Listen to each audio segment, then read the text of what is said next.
Because you hear intelligent people from both political parties or in the middle, conservatives and liberals, and they all seem to have different answers as to what is going wrong in the country. Some people say, well, let's let the government spend. Johnny Carson was the undisputed king of late-night television, adored for his wit and effortless charm.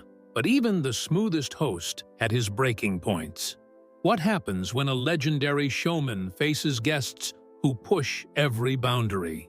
Some of these encounters sparked private grudges and public moments so tense that they marked television history forever. From unexpected confrontations to betrayals among friends, the backstage realities were far from the polished smiles audiences saw. You might expect certain faces to top the list, but the truth reveals some shocking names. And the reasons behind Johnny's cold shoulder are stranger than you think. Wayne Newton. Wayne Newton and Johnny Carson once shared a warm friendship built on admiration and mutual respect. Newton, famously known as Mr. Las Vegas, was one of The Tonight Show's most frequent guests, appearing nearly 30 times. His effortless charm, musical talent, and polished stage presence made him a hit with audiences and a favorite of Carson's. The two represented different ends of the entertainment spectrum. Johnny, the urbane late-night host, and Newton, the dazzling Vegas headliner. Yet behind the glitz and smiles, their bond would eventually collapse into one of television's most notorious feuds. The turning point came in 1980, when both men tried to purchase the Aladdin Hotel in Las Vegas, a highly coveted property and a symbol of power in show business. Newton's bid succeeded, while Carson's did not. The loss bruised Johnny's ego, and what had once been friendly competition quietly turned bitter. For a man who rarely showed resentment publicly, this was a wound that festered beneath the surface. Soon after, the tension began spilling onto the Tonight Show stage. Carson started cracking jokes about Newton during his monologues. At first, the jabs were mild and good-natured, poking fun at Wayne's perfect hair, his polished image, and his over-the-top Vegas style. But as time went on, the humor took a darker turn. The jokes became mean-spirited, painting Newton as a self-absorbed caricature. Things reached a breaking point when Carson began implying, under the guise of comedy, that Newton had mob connections, an accusation that could destroy a career. Proud and very defensive of his name, Wayne Newton nevertheless refused to be quiet. He took a big step and went to see Carson face to face. Reports from people who were near the event mentioned that Newton walked into Johnny's office without prior notice and insisted that the jokes be stopped at once. The discussion was full of emotions, and Newton is said to have warned Carson that there would be repercussions if the attacks did not cease. The confrontation was successful. Carson, however, on the other hand, moved down the line of joking, but the friendship was over for good. Then Newton was practically cut off from The Tonight Show. For a guy who had been very much in trust with Carson, the ban had a very mournful and symbolic aspect. It put an end to a long-time relationship and was a sign that loyalty in Hollywood could be lost in an instant. In hindsight, the battle between Carson and Newton was not merely a matter of humor or property, it was a struggle for superiority and bruised egos. Carson's sarcasm was a sign of his bitterness, whereas Newton's rejoinder was a sign of his refusal to be ridiculed. Their conflict turned into a perpetual reminder of how easily respect could be transformed into dislike, and how, if handled improperly, laughter could inflict deep wounds. Hold on to your seats, because the next story proves that even comedy can cross a dangerous line. Don Rickles. Don Rickles was unlike anyone else who ever appeared on The Tonight Show starring Johnny Carson. Known as the Merchant of Venom, Rickles built his career on quick insults and razor-sharp wit. Brash, fearless, and wildly unpredictable, he was the perfect foil for Carson's cool, understated humor. Their chemistry became legendary, a mix of irritation and affection that delighted audiences. Carson often pretended to be annoyed by Rickles' antics, but he secretly loved the chaos his friend brought. Still, one unforgettable night nearly tested the limits of their comedic bond. The night Rickles broke Johnny's prized cigarette box. The mishap happened when Carson took a night off, leaving The Tonight Show to guest host Bob Newhart, with Rickles as a guest. During a lively bit, Rickles began pounding on Carson's desk for laughs. The audience roared until a loud crack silenced the room. He had accidentally broken Johnny's cherished wooden cigarette box, a keepsake he'd owned for years. Rickles brushed it off, unaware of the storm it would cause. When Carson returned the next day and found the box damaged, he was furious. On air that night, Carson held up the broken box and demanded to know who did it. Shouts of "Rickles!" erupted from the audience. Without hesitation, Johnny grabbed a microphone, left the studio mid-show, and marched across the NBC lot to the set of CPO Sharkey, Rickles' sitcom filming nearby. Cameras followed as Carson burst through the doors, interrupting production in front of a stunned cast and crew. "Who smashed my cigarette box?" Carson shouted, exhibiting the broken precious thing. Rickles, who was completely unprepared, laughed so hard that he bent over and was at the same time nervously trying to turn the situation into comedy gold. The audience was confused whether Johnny was really angry or just playing along. Rickles tried to cool down the situation by saying that he would give the broken box to Tony Randall as a wedding gift, but Carson did not even smirk. The brawl changed into a late-night myth. It was a feud without any bitterness, different from Carson's other ones. Beneath the surface of pretend anger lay true love. Some years later, when Rickles was once again the host of The Tonight Show, he treated Carson's desk and the repaired box as if they were holy relics and promised that he would never touch them. Their bond was the perfect comic balance. Chaos was meeting control, insults were meeting restraint. A rivalry, which seemed to be, was actually harmony. Rickles would break the rules, and Carson would let him do it, of course, knowing that their exchange would result in some of the most unforgettable moments in television history. Lola Falana. Lola Falana was one of the brightest stars of her time, a singer, dancer, and actress whose talent and charisma earned her the title Queen of Las Vegas. Her dazzling stage presence made her a household name, admired for her elegance, energy, and magnetic confidence. When she appeared on The Tonight Show starring Johnny Carson, it seemed like a perfect fit. Falana's charm and success matched the upbeat tone Carson preferred, and her flourishing residency at the Aladdin Hotel promised plenty to celebrate. But what began as a typical light-hearted chat quickly took a surprising and uncomfortable turn. During the interview, Falana chose to speak openly about racial discrimination in the entertainment industry. She described the struggles Black performers faced, from limited opportunities to the constant pressure to conform to narrow stereotypes. Her comments were passionate and heartfelt, but they broke the unspoken rule of late-night TV: avoid serious topics. Carson, who prided himself on keeping the show apolitical and breezy, appeared visibly uneasy.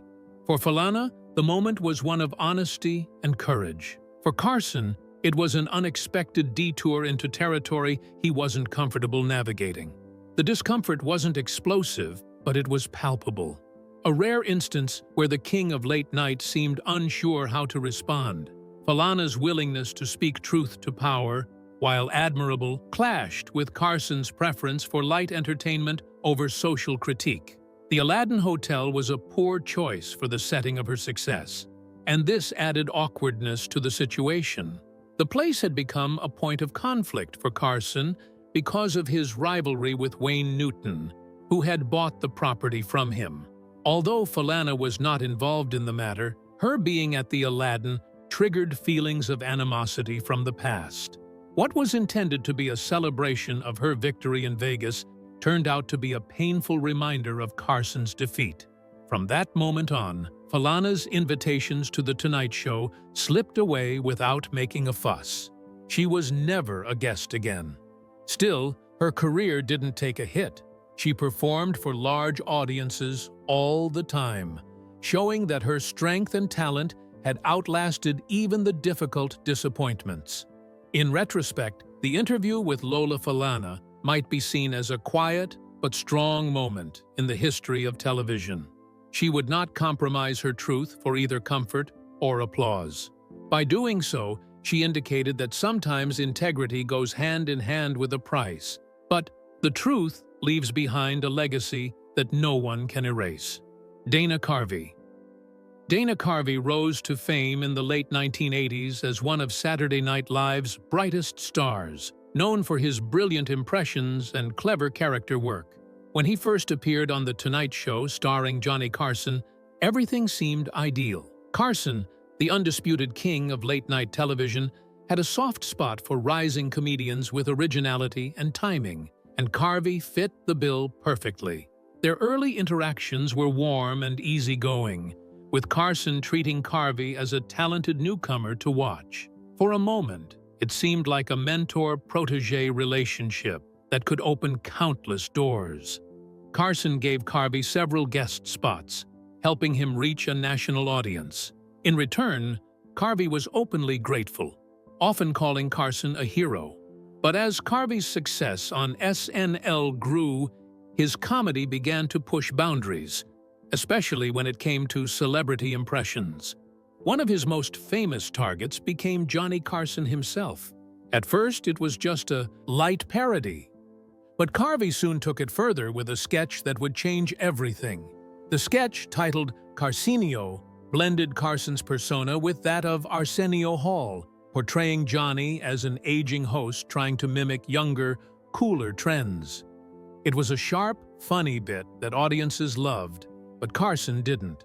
Known for guarding his image carefully, Johnny saw the sketch as a jab at his age and fading relevance. Still, he said nothing publicly.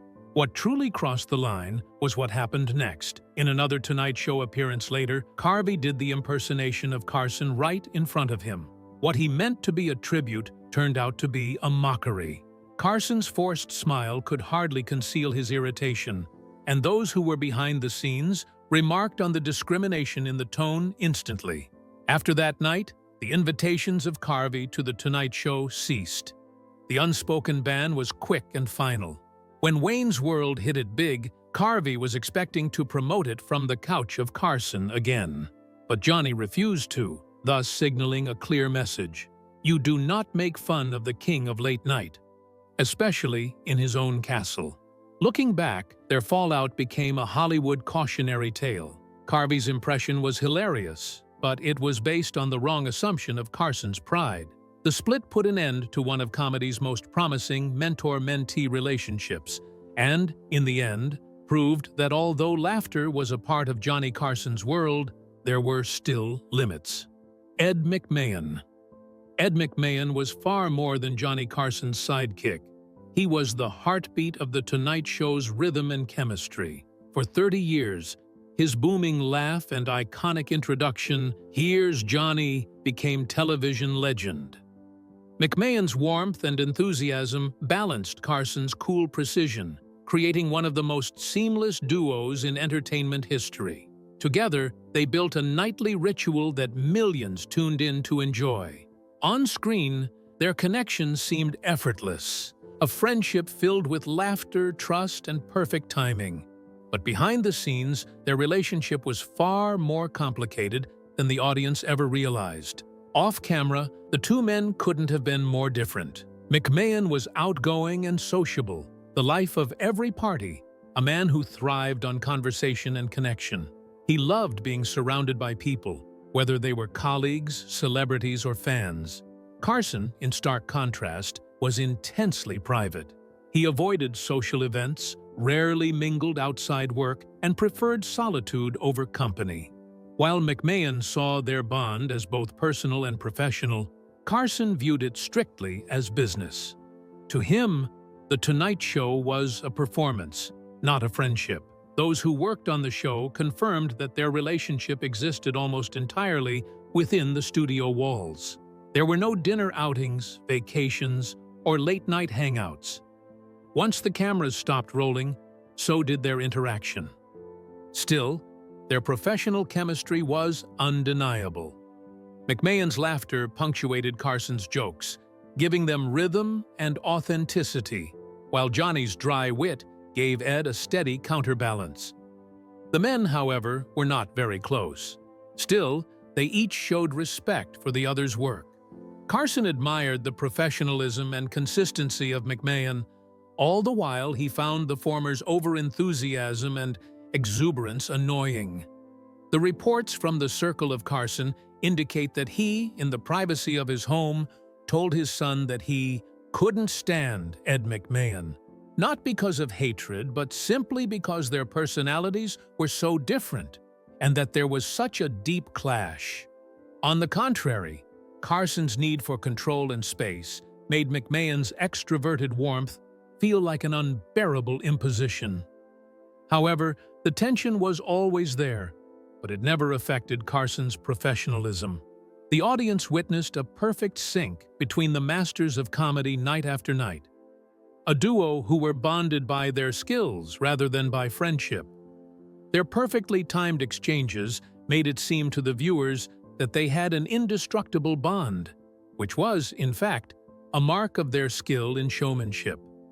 The partnership of Carson and McMahon, when all is said and done, is one of the biggest contradictions in the history of television. They were different in all respects, and yet they put on a show of perfect harmony. Their story is one to tell that the greatest entertainment is not always produced from friendship.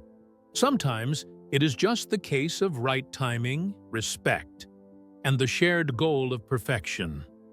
If you thought tension hid behind the laughter before, the next one shows how copying the king comes with a price. Rich Little.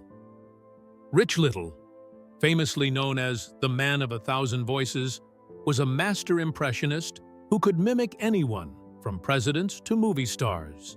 His uncanny talent made him a favorite on The Tonight Show starring Johnny Carson, where his spot-on impressions delighted both Carson and audiences alike.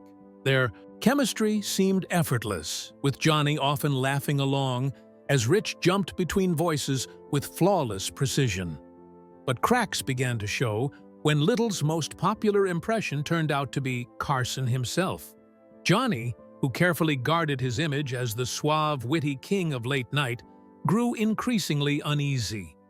What started as flattery began to feel like an intrusion. As Little performed his Carson act everywhere, on talk shows, in clubs, even at award shows, Johnny saw it less as homage and more as someone hijacking his persona. By 1982, Carson's tolerance had run out. Little's appearances suddenly stopped, and word quietly spread that he'd been banned. Rich later admitted as much, saying Carson didn't like anyone else defining Johnny Carson. For a host who valued control above all, imitation, even by a friend, was a step too far. At first, the producers would argue that the material of Little's material was just old and boring, but most people in Hollywood did not take that for the truth.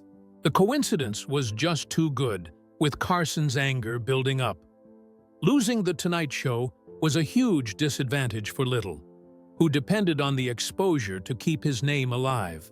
In a very rare and almost unbelievable way, Rich Little would turn out to be a poet in the end. When HBO decided to make a movie called The Late Shift, which was about the competition for Carson's position as Tonight Show host, it was Rich who got the part of Johnny. The very person who was banned for imitating Carson was now the one being paid to act like him in a movie. Their tale is such a clear illustration of the thin line that exists between admiration and theft in entertainment. What started as mutual reverence ended in silent animosity. A reminder that even the best copy can hurt the ego of the one being copied. Oliver Reed. Oliver Reed was a British actor known for his commanding presence, fiery temper, and unpredictable charm.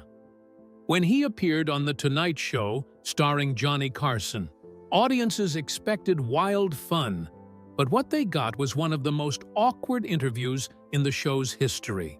From the moment Reed sat down, tension filled the air. Carson, usually calm and quick-witted, looked visibly uneasy as their conversation veered off course. Reed showed up in full form, loud, tipsy, and larger than life. His booming laughter and erratic energy overwhelmed the room, clashing with Carson's measured pace and sharp timing. What should have been witty banter turned into chaotic rambling, with Reed dominating the stage and leaving Johnny struggling to steer things back on track. The breaking point came when fellow guest Shelley Winters joined. As Reed's antics grew more disruptive, Winters lost her patience and, in a shocking move, dumped her drink over his head. The crowd gasped. Carson froze. What began as unpredictable entertainment devolved into live TV chaos. Reed laughed it off, but the moment sealed the segment's fate, an unforgettable disaster in late-night history. With each passing moment, Carson's unease became more and more apparent to everyone present. The quick-witted replies he was so famous for disappeared completely and were replaced by very brief and rough answers. He was not looking anyone right in the eye, his posture was very stiff, and the smile that was always there was now gone, replaced by annoyance and irritation. Whenever Reed was trying to illustrate a point, Carson would either interrupt him or change the subject, not as a guide to the flow of the show, but rather to reassert his control. There was no spark, and the atmosphere was really bad. The incident soon became famous among the pollsters of The Tonight Show after the airing of the show. Carson, who always boasted about his calmness and composure under pressure, had very rarely displayed disgust for a guest so openly.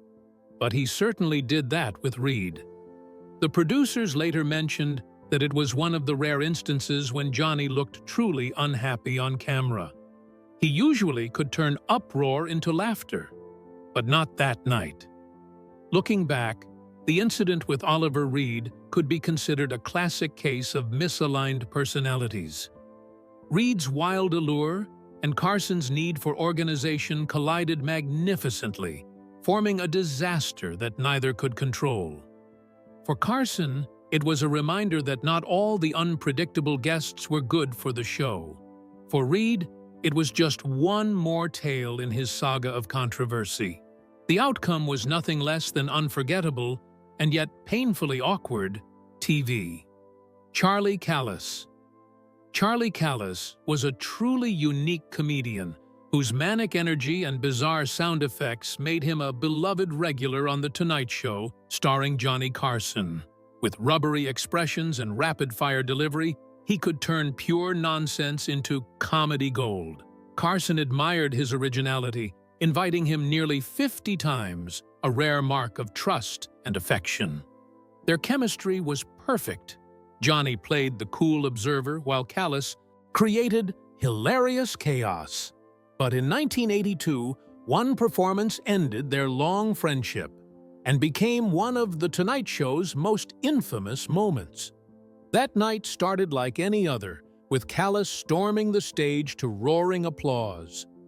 Yet, something felt off. His rhythm faltered, and the audience's laughter didn't come as easily. As the set began to stumble, Carson tried to ease the tension with his trademark bomb drop whistle, a playful signal that a joke had flopped. Instead of laughing it off, Callas made a fateful mistake. Trying to turn the moment into humor, he walked over and gave Carson a light, joking shove. Johnny didn't laugh. Carson was taken aback. He looked at Callas with a fierce expression and told him in a cool tone, "You are banned from this show forever." The audience had no idea how to react and remained silent, thinking that maybe it was just a part of the performance or a very serious situation. Callas, who was quick to realize that he had made a mistake, attempted to laugh it off and apologized, but in vain. Carson's words made it clear the ban was in force. The small altercation ended a 20-year relationship. The incident was viewed by Carson as an invasion of his space. He was very careful about who was allowed to have any control over the atmosphere on his stage, and to him, Callas's act was a sign of disrespect rather than a playful one. From that night onward, Callas was under no circumstances invited back. For a while, he still worked with movie giants like Mel Brooks, but losing The Tonight Show was a big letdown. The incident turned into a tale that was told as a warning in the world of show business, a lesson that even people who are on good terms can lose decades of goodwill through one wrongly judged moment. In comedy, as Callas realized rather painfully, timing is not merely everything. It is life. Bob Hope. Bob Hope was already a living legend long before he sat across from Johnny Carson on The Tonight Show. With a career that spanned vaudeville, radio, film, and television, Hope embodied the golden age of American comedy.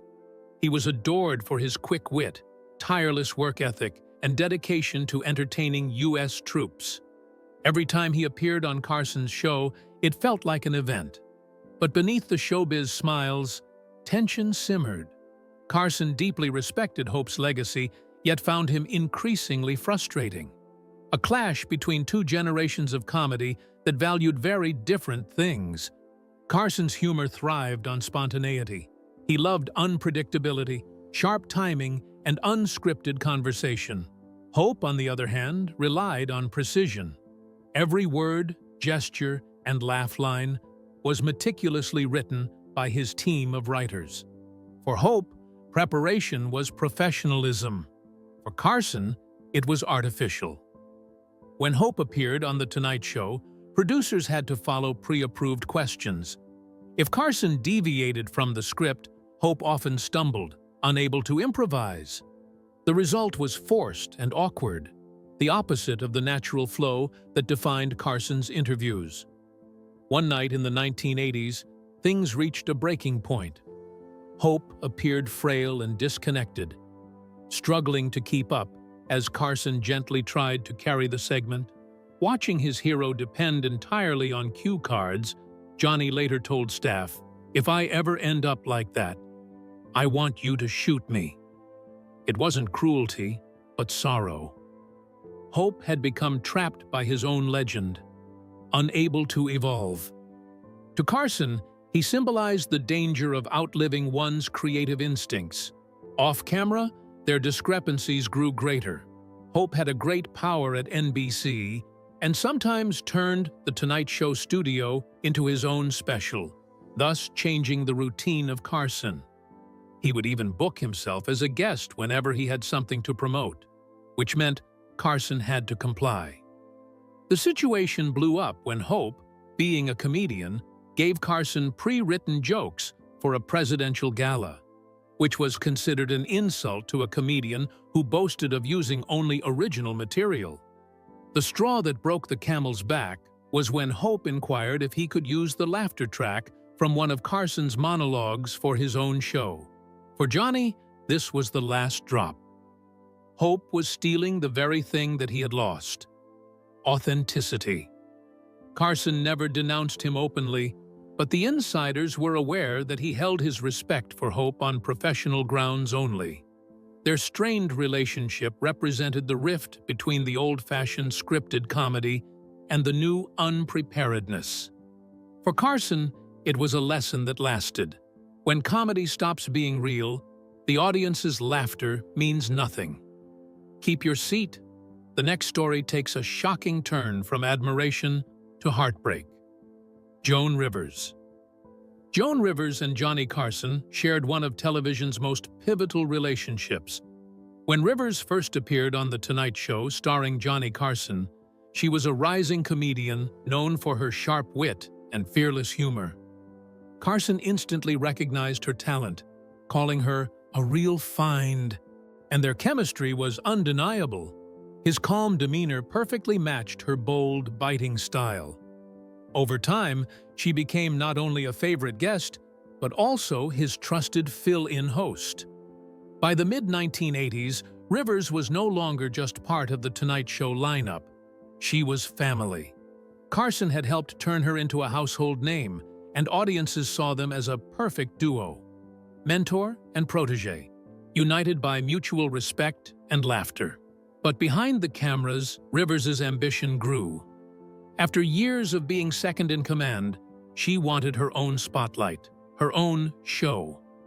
That drive for independence would soon spark one of the most infamous late-night rifts ever, proving that in show business, loyalty can be as fragile as fame itself. The Fox network, which was recently established, gave Rivers the chance to host a late-night talk show in 1986. This was a great win. She could have the control over the creation, her name on the marquee, and a revolutionary part portraying the first woman in a network late-night show. But in one expensive blunder, she kept it secret from Johnny. When the announcement was made, Carson found out through the papers rather than from Rivers herself. To him, it was a betrayal, not just a business issue. The man who had backed her when she was rising now felt doubly so, personally and professionally, by her. The reaction on Carson's part was rapid and ruthless. He turned Rivers' appearance on The Tonight Show into a total ban, and at the same time, very discreetly, threatened that every single guest on her new Fox show would not be welcome in his. That was a power move that very effectively cut off her guest list. It was hard to find a celebrity who did not want to enjoy Carson's huge audience and would not risk losing the loss. The pressure was terrible, and in less than a year, Rivers' show was canceled. The impact was profession-wise a very sad one, but personally, it was even worse, since she had not only lost a mentor, but also a very good friend. Rivers did her best to apologize through letters and calls, but Carson never acknowledged her attempts. The silence continued until he passed away in 2005. Rivers, after the incident, called it one of the biggest heartbreaks in her life and said that she wished she had acted differently. For Carson, the slashing was deep, and forgiveness was never given. Johnny Carson ruled late night with wit, charm, and a well-guarded temper. But behind the scenes, the relationships were far more complicated than viewers realized. From costly betrayals to boundary-pushing roasts and affectionate feuds, Johnny's legacy is as much about the guests he tolerated as the ones he couldn't. Which of these surprising stories caught you off guard? Share your thoughts below. And as you're here, catch the next story lighting up your screen for another unforgettable slice of showbiz history.